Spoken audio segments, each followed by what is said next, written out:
Well, the worst performance this season, definitely. The worst match I've watched as a Real Madrid fan. Worse than Ajax. Worse than Sheriff. Absolutely. Doesn't help, does it, that this is our Classico. I'm never gonna do the intro, man. Why? I'm not in no mood to do an intro where we lost 4-0. 4-0! Okay, let's get into it. No intro. I'm not in a mood to do any intros, man. 4 goals for Barcelona. We're gonna talk about those 4 goals. And we'll just talk about the game in general because we were absolutely shocking. And by the way, Barcelona, right? I'm not gonna be one of those fans on Twitter, right, that I've met against a lot of times, right?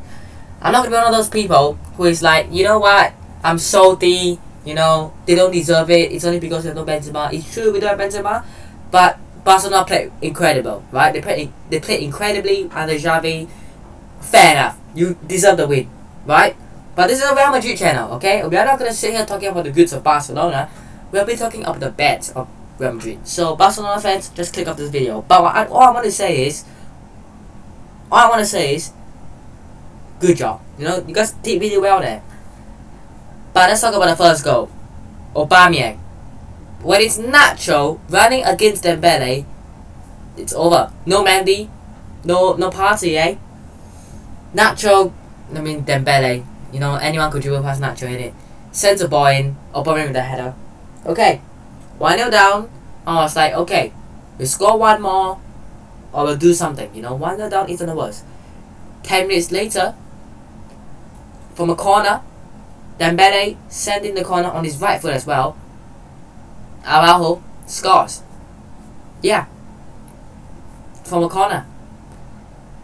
Second half, Aubameyang kind of flicked the ball into Ferran Torres, smashing into the top corner. 3-0.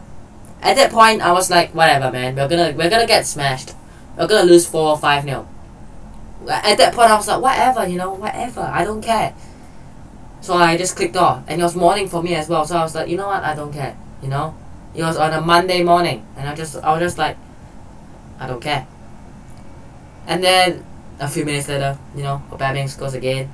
This time it was Ferran giving him the ball. I think it was Ferran, wasn't it? I think it was. Those two were just playing incredible.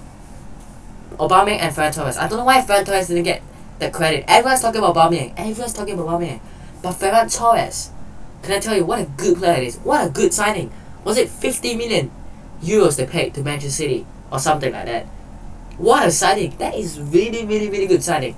And then there it is. We're signing Mariano Diaz.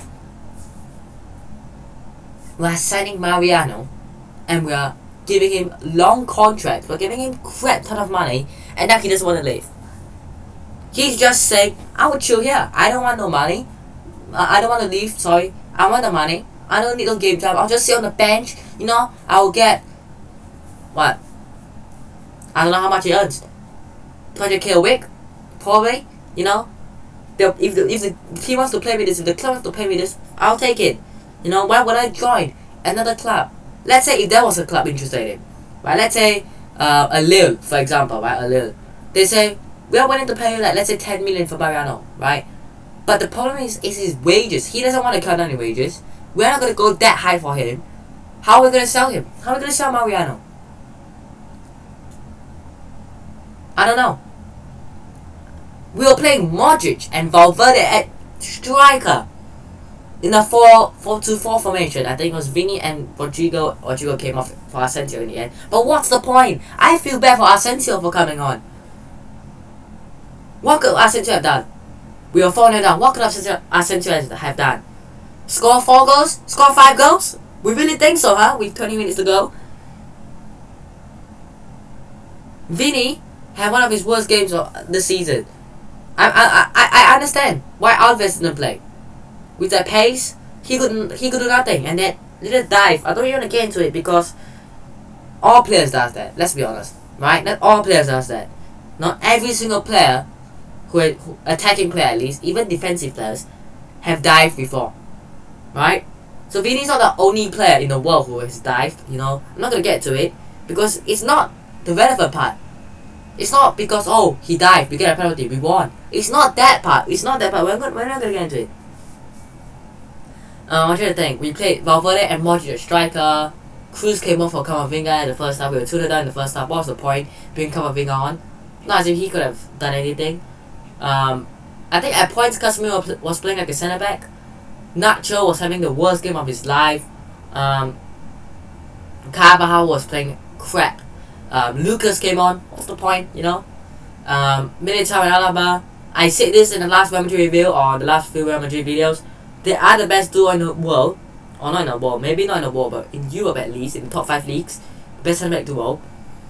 And a 4-0 result doesn't mean that they didn't perform well in other games, you know? This season has been absolutely incredible. They're the one-off. I don't think it's fair, you know, saying Araujo and Piqué are better because of one damn game, alright? I'm still standing where I'm still here, you know? I can accept the fact Barcelona smashed us. I can accept everything that Barcelona played good. But the one thing, if you're gonna tell me, you can say Aubameyang is better than anyone in our team. I don't care. You know, you can say Dembele is better than Rodrigo Asensio. I don't care, right? I mean, if you say Fati is better than Vinicius, I won't even bother fighting you for that because you're just deluded at that point. You can say anything else, but if you tell me Araujo and Piqué are a better duo than Militao and Alaba, go watch golf. That's all I'm saying. That's all I'm saying. That's all I'm saying. Okay. We lost 4-0, right? We lost 4-0. I will agree with you. They played incredible. But if you're telling me this season, this entire season, you're judging based on one game, don't talk about the season, talk about the game. Talk about the game. You know, talk about the game. Best defenders in this game? Yeah.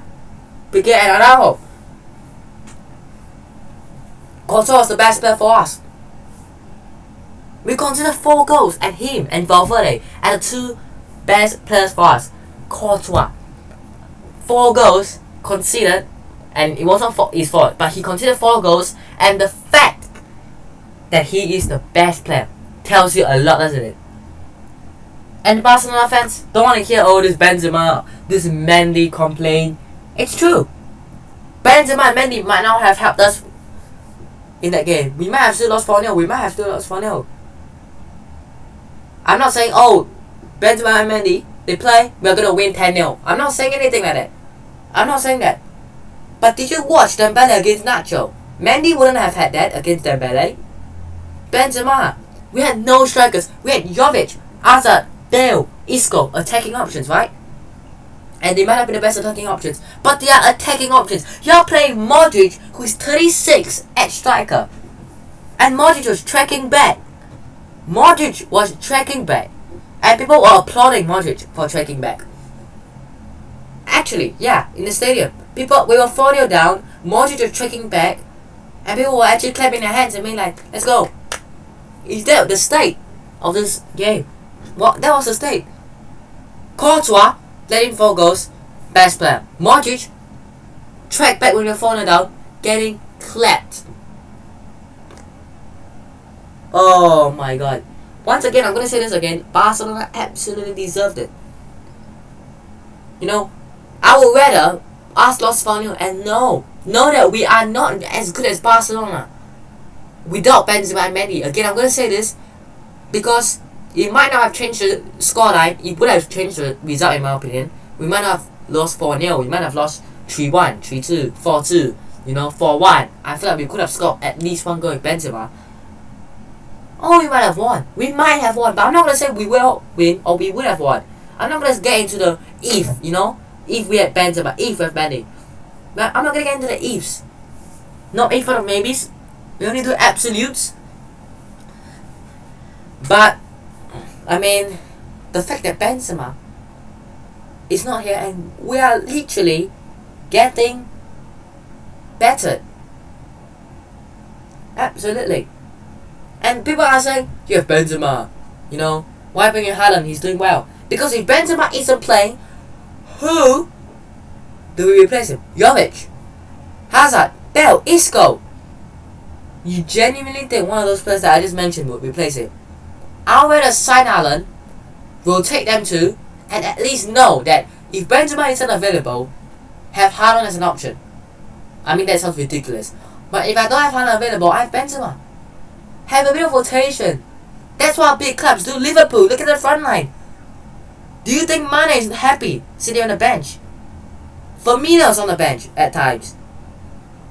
Their front line: Salah, Jota, Mane, Firmino, Luis Diaz, Minamino. Let's not talk about Minamino because he's not a top player. But 5 top players who they can rotate between: Manchester City, Sterling, Jesus, Mahrez, Foden, Grealish. 5 as well. Maybe Bernardo Silva. Yeah, I'm missing some. Too many to count.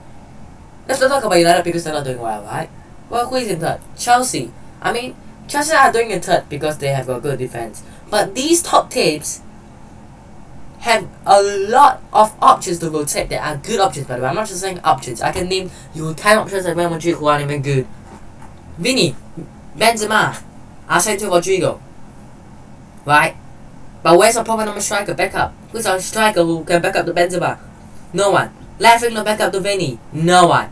And if you're telling me that Mbappe talent isn't necessary this season, you're having a laugh. You're actually having a laugh, Modric, 36 now. Do we need to start to get replacements? With Valverde, Camavinga? Should we sign Tchouaméni?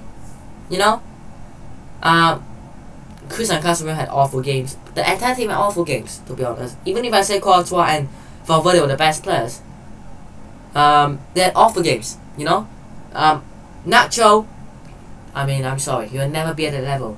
For the past few games, I've said Nacho has been quite good, but no. If you have to play him up against someone like a Pulisic or Werner or whoever, my god, man, we're gonna lose like 10-0 in that game. Alaba, Militao, still good players. Had a one-off game. Aubameyang was just on fire, he was on absolutely fire. Carvajal, we need a new right back. Enough said, right? We're talking about right back options, right?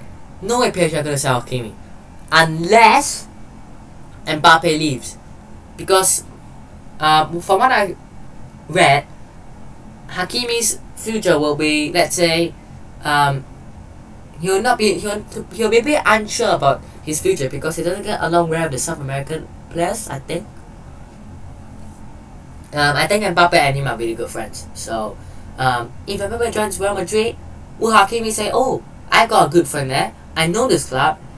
I've dreamt of playing for this club." He told his agent, by the way. His agent told everybody, like, before he joined PSG, he said he would have joined Chelsea, but Chelsea didn't want him, or didn't want to go for him because they had reshaped, I think.